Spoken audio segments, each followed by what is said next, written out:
We're back to learning HTML, and this time I'm going to show the source tag. Already used it in my last video. So when you, for example, want to embed certain media like audio, video, picture, you'll have to use this. So let us create our audio example once again. And nested inside, we'll use the source. And obviously we need our controls so that we can see the player.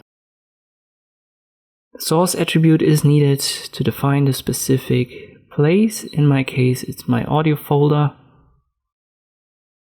And inside I've got the audio1 file. It's an MP3. And if I refresh this now, we can see our player, and it uses the source.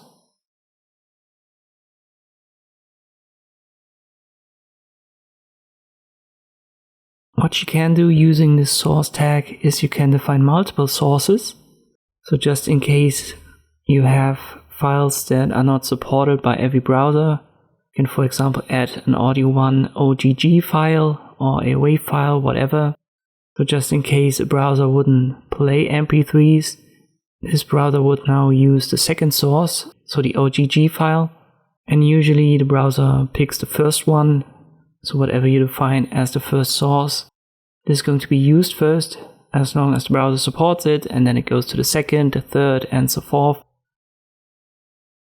And this is what you can use the source tag in HTML for. I hope this video was helpful. Thank you for watching, and I'll see you next time.